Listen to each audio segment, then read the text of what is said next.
ẹ̀yin tèmi nílé ẹ má gbé kúrò ńbẹ̀ ẹ má wo Bisi ológe show ẹ ṣáà rí.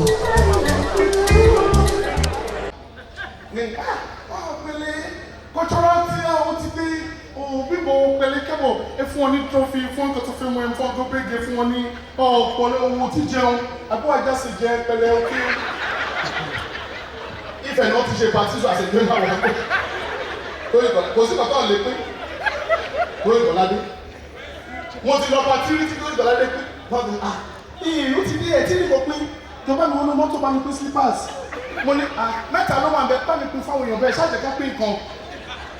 Now, this is Kula Okoya. Oh Lord. Oh my God. Oh Lord. Tell me how you be change for 44 minutes. My God, go talk. I got to take to be 2 minutes. Sir, most of you don't know what tell it. Sir, as I was saying, your party I was there. The Oju College was there.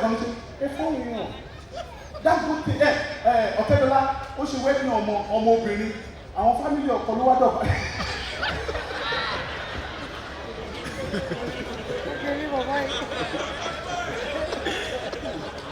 Ojú kan ló máa wà ọwọ́ yóò ó sì ń sí gbẹ̀ngẹ̀ ọ̀gbẹ̀ngẹ̀ oyè I will send somebody to you. Ẹni gbà tí wọ́n bọ̀ bẹ́ẹ̀ put your name. Nobody can put your prayer. I'm not joking. They started for a very long time. That year, 2022, 2002. If you don't have Nokia 3310, you are incomplete. Now, how much is Nokia 3310? 5,000. Even stolen one, do it. That's what we buy. That's what we can afford to. You don't buy that when I tell you, say, just get small court case. Everything they get small case. In 2008, if you don't have BlackBerry Bode 5, you are lesser than anything. How many of you remember back then? If you don't have a video cassette in your house, television. How many of you went to allow people's house to watch TV? And what about the window? How would your mother know you watch TV? Just go to a then when you want to watch movie in people's house, once you enter the house, you sit on the floor, you face the TV. Once you look back like this, you know what? Now, DVD, video cassette, no, over VCD, poverty, CD, somebody will rent 15 naira. The owner of the person that rented the movie will be watching this. You will be watching this film. You still do that now. Your friend will pay for Wi-Fi. You will connect to the Wi-Fi. You will pay for Netflix. They'll give you password. How many of you, your father had a cup in your house, a special cup and a special spoon? And the cup will be better cup. Now only stainless cup with the right 555. Once money a cup with that in here. Anybody whether be there. How many of you, when you were growing up, your father had a very special seat in your house? One chair daddy. But do you still do that now? The most painful part of it is the TV we use then. Sharp, Panasonic, Mitsubishi. I want TV be weary. It's all I'm doing. Sony, National. You after buying the TV, you buy antenna. Set everything like it and clear. And when you get to go my work, when you never want to look for it to work, tell you something like your mother will not say, oh, you have to buy stabilizer, 1,500 watt. Poverty. Reject poverty in your life. God of Nazareth. The day my father bought his first car, move for motor and then who pays 190. But see, my father automatically lost on so for motor go for that, 2 for that. May we not see poverty again, no. No, I was somewhere and people were talking. They said, my father taught me how to swim at the age of 7. My father taught me how to drive at the age of 11.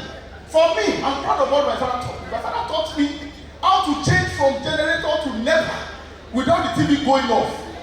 How many of you have done that before? And in long, yeah? Kogu or my day. My father, oh God, if you love your father living on there, please put your hands together for your father. Fathers of those days. My father, if your father happens to be a rich man and your father is coming home, your father will announce his arrival. He will just press the beep, beep, beep. Everybody, daddy today. But if your father is not rich, he will still announce his arrival from the footmat. Talowa Muleli. Then, now, kids of that days, you be on the darkness set with your dad, you eat. You can, now, I was eating some days ago, my daughter just walked up to me and she picked a fork and she picked meat. Ẹjọ́ tó lọ mọ́ inú ilẹ̀ wà bí tẹ ìjẹun olórí oúnjẹ dájú ìjẹ lọ́wọ́ ẹ̀ lókè. Tó dẹ̀ sí mọ́ṣúárì. So your father will be eating in the living and you don't tell him, Daddy, can I take meat?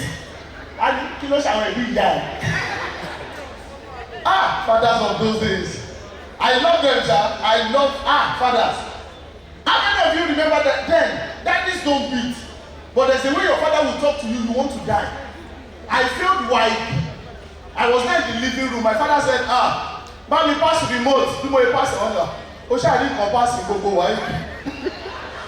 Remote in the Komori pass. The one my father did I will never forgive him in life was when my father, we attended a party like this. My father now saw two women coming and said, show my teacher, okay? Daddy knew, oh, she want more.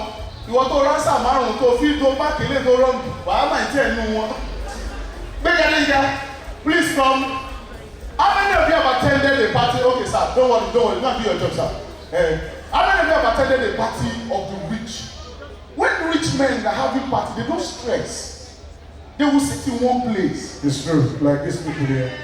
Yeah, these people are rich, but daddy, what are you? You want to know? Ẹ̀rí FCC ló bá mi o. Tẹ́ ẹ bá mọ̀ pé mo lè máa jó orúkọ yìí, máa bá mi jẹ́. Sir, so that will be 500K now. What's your mother? 500K. Bọ̀bọ̀ ẹ̀ bí mi tù mí. Èmi 500K. Èlò lè fún wọn. Ta ni dáàbì nínú? Dáàbì mi náà láàrin. Ẹ̀rígásà. Mọ̀nà ìlú nígbà àti màmú sọ pé ẹ̀rígásà ti dáàbì mi mọ̀nà ìlú mi ti kí mi specially. Wọ́n kí mi specially àmọ́ yín lọ báwo ni. Nígbà wọn lọ kí dáàbì ẹ̀. Ṣé ìyàwó yín wà lórí? Ìyàwó mi wà lẹ́yìn lọ. Àmàdúpẹ́. Ibo náà wà? No, ibo náà wà. Ẹ mọ̀ pé ẹ kọ́ introduce me sí woman. Okay. Ṣé okay. Ìyàwó yín ni àwọn ló ṣe tattoo sọ̀rọ̀ àbí? Tọ́gẹ̀ ló kọ̀. Àwọn kọ́ nìyẹn. Ta nínú wọn? Èyí tó ń gbé Ìbàdàn nìyẹn. Àgbàdẹ ìjẹ sọ́lẹ̀. Ladies and gentlemen, when the rich are having their party, see the way they are seated. They don't stress. This is what they do. Just say, how will you? Okoya. Thomas! Oh, the delegation go. That's what they talk. Now, ladies and gentlemen, we're gathered together this evening to celebrate the wedding union of two amazing families. Wait, listen. Wait, they are you. Pẹ̀lú àwọn olówó, ìpínlẹ̀ rọ́ọ̀ṣì sọ̀rọ̀. Bọ̀bọ̀ yìí sá, ẹja fún bọ̀bọ̀ lò. Bọ̀bọ̀ ìyá ti jẹ́ kọ́wé wé yóò sọ̀rọ̀. Ọ̀kẹ́ wo tún bọ̀. Àwọn olówó nípa ìmọ̀ bára wọn sọ̀rọ̀ tún bọ̀ mi. Ọmọ ìrẹ́ mi síbá. Ọmọ olóòbí pẹ̀lẹ́. Orí àkọ́kè. Ọlọ́wọ́ yẹn. Okoya Thomas, ó sọ fún mi pé bébí ẹ wá mi. Ṣéèdì. Ṣéèdì bèbí. Dr. Fine, òfin máa tó ibiṣẹ́ wọn. Àwọn sà, tẹ́lẹ̀ ti kọ ibi tí dáàdì mi ò dé máa dé bẹ́ẹ̀ máa kọjá. Dáàdì mi ti lọ sẹ́wọ̀n, má jẹ́ kémi lọ mọ́. Now, rich people, this is the kind of party they will say. They don't stress. So you can do. Thanks for watching this video. Please don't forget to click on subscribe button. Kindly comment and share. We drop new videos daily. Thank you. God bless you.